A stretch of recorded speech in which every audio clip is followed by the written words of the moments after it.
تو 6 ہفتوں بعد اس اسمبلی کو بحال کر دیا گیا، لیکن بینظیر بھٹو صاحبہ کی اسمبلی کو بحال نہیں کیا گیا۔ تو پھر ہم کہہ سکتے ہیں، اعتزاز احسن صاحب کہتے ہیں کہ یہ میاں شریف ڈاکٹرین ہے اور شریف خاندان کا احتساب نہیں ہو سکتا، یہ بہت زیادہ پاورفل ہے۔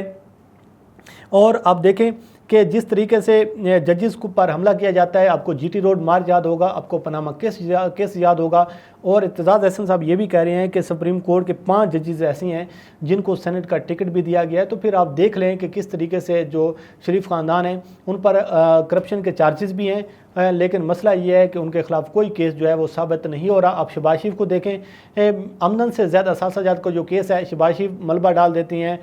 سلیمان شہباز پر۔ سلیمان شہباز پاکستان آنے کو تیار نہیں ہے، نواز شریف چند ہفتوں کے لیے پاکستان سے باہر گئے تھے، وہ پاکستان واپس آنے کو تیار نہیں ہے۔ مریم نواز صاحبہ ضمانت پر موجود ہیں۔ شہباز شریف سے جب پوچھا جاتا ہے آمدن سے زیادہ اثاثہ جات کا، تو وہ کبھی ملبہ ڈال دیتے ہیں اپنی فیملی پر، کبھی اپنے بچوں پر ڈال دیتے ہیں، بچوں سے پوچھا جاتا ہے تو بچے باپ پر ڈال دیتے ہیں۔ لیکن سوال ایک کیا جا رہا ہے پچھلے 3 سے 4 سالوں میں عدالتوں میں کہ آمدن سے زائد جو اثاثہ جات ہیں اس کی منی ٹریل کہاں پر ہے، یہ کس طریقے سے آپ نے اثاثے بنائے، کس طریقے سے آپ پر قسمت مہربان ہوئی۔ لیکن عدالتوں کو اس حوالے سے جواب نہیں دیا جا رہا، لیکن اس کے باوجود جب عدالتوں سے یہ باہر آتے ہیں تو پھر نعرہ لگایا جاتا ہے کہ جی ہمارے خلاف انتقامی کارروائیاں ہو رہی ہیں۔ اور آپ کو یاد ہوگا کہ جب حمزہ شہباز کو نیب گرفتار کرنے جاتی ہے تو کیا سلوک کیا جاتا ہے جب پاکستان پیپلز پارٹی کے کچھ رہنما ہوں، تو یہ ساری صورتحال آپ کے سامنے ہیں۔ لیکن اعتزاز احسن صاحب یہ بھی کہتی ہیں کہ ایک تاثر یہ بھی سامنے آ رہا ہے کہ جی شریف خاندان کے ساتھ ڈیل ہو چکی ہے، شریف خاندان کو NRO دے دیا گیا ہے۔ وہ یہ کہتے ہیں کہ میں نہیں مان سکتا کہ عمران خان صاحب نے کسی قسم کی ڈیل کیا ہے، کسی قسم کا کوئی NRO دیا ہے۔ یہ صرف بیان بازی ہو سکتی ہے، یہ نیریٹو ہو سکتا ہے، اور یہ ایک عوام کے سامنے بیانیہ تو بنایا جا سکتا ہے، لیکن اس میں کوئی حقیقت نہیں ہے، کیونکہ عمران خان صاحب کسی قسم کا کوئی NRO نہیں دیں گے، کسی قسم کی کوئی ڈیل نہیں دیں گے۔ اور وہ یہ کہتے ہیں کہ جو نواز شریف کا بیانیہ ہے، جب بات کی جاتی ہے، آپ گجرانوالہ کا اصل بیانیہ تھا نواز شریف کا، جو گجرانوالہ میں انہوں نے تقریر کی، جب انہوں نے کہا کہ DGISI اور چیف آف آرمی اسٹاف نے 2018 کے انتخابات چوری کیے ہیں، تو یہ تھا نواز شریف کا اصل بیانیہ۔ لیکن مسئلہ یہ ہے کہ یہ دونوں بھائی جو ہیں یہ مفاہمت کے حوالے سے ہر وقت تیار ہوتے ہیں، ایک ہاتھ ان کا بالوں میں ہوتا ہے، دوسرا ان کے پاؤں میں ہوتا ہے، اور یہ دونوں طریقوں سے گیم کرنے کی کوشش کرتے ہیں۔ چھوٹا بھائی جو ہے وہ منت ترلا کرتا ہے، وہ معاملات کو ٹھیک کرنے کی کوشش کرتا ہے، دوسرا بھائی جو ہے وہ ان کو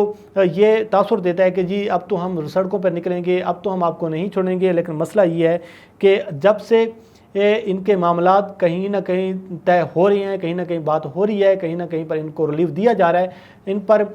قسمت مہربان ہو رہی ہے، تو دونوں باپ بیٹی اب خاموش بھی ہو چکے ہیں۔ اب نہ تو محمد زبیر کو بھیجا جا رہا ہے، نہ کوئی سفارتکاری کی باتیں کی جا رہی ہیں، اور نہ ہی اب کشمیر میں کھڑے ہو کر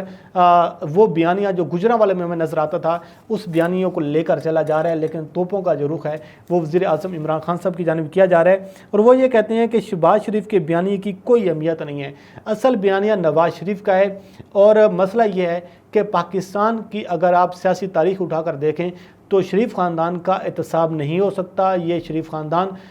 بڑا شاطر اور چلاک خاندان ہے، ان پر قسمت ہمیشہ مہربان ہو جاتی ہے، کہیں نہ کہیں سے ان کے معاملات طے ہو جاتی ہیں۔ آپ 90 کے دور کو دیکھ لیں، اور اس کے ساتھ ساتھ 93 99 کو دیکھ لیں، 2000 میں جب ان کی ڈیل ہوئی، کس طریقے سے ان کے کرپشن کے چارجز ہیں۔ حدیبیہ پیپر ملک کیس کو دیکھ لیں آپ، اور جو اربوں کے حساب سے ان پر کرپشن کے چارجز ہیں، تو آپ کو اندازہ ہو جائے گا کہ جب ان پر ضمانتیں ہوتی ہیں، نیب ثابت نہیں کر سکتا،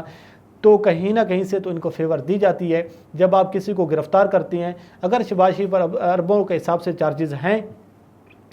تو اس کے بعد عدالتیں جو اس قسم کا بیانات سامنے دے رہی ہیں کہ احسن اقبال کو گرفتار کیا ہے، لیکن نیب نے اپنے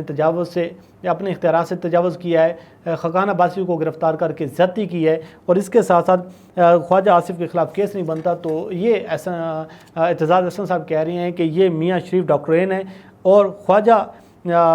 شریف خاندان جو ہیں ان کا احتساب پاکستان میں نہیں ہو سکتا۔ یہ ایک صورتحال ہے کہ جو احتساب کا بیانیہ جو دن بدن کمزور ہوتا ہوا نظر آ رہا ہے، جس طریقے سے پاکستان تحریک انصاف کو ایک یقیناً ایک بہت بڑا نقصان بھی ہو سکتا ہے، کیونکہ ان کا اصل بیانیہ یہ تھا کہ ہم احتساب کریں گے۔ لیکن یہ صورتحال ہے جو ہم نے آپ کے سامنے رکھی ہے کہ ایک نئی بحث کا اب آغاز ہوا ہے کہ احتساب کے حوالے سے بہت سارے سوالات اٹھائے جا رہی ہیں، بہت ساری باتیں کی جا رہی ہیں، انکشافات بھی کیے جا رہی ہیں، لیکن شریف خاندان جو ہے وہ اس کے معاملات بھی کہیں نہ کہیں پر طے ہو رہے ہیں۔ اس حوالے سے بھی شہر اقتدار میں یہ چیزیں گردش کر رہی ہیں۔ بہرحال آپ کو اس سے آگاہ کرتے رہیں گے۔ اللہ کریم آپ کا ہمیں ناصر ہو۔ مجھے دیجیے اجازت، اللہ حافظ۔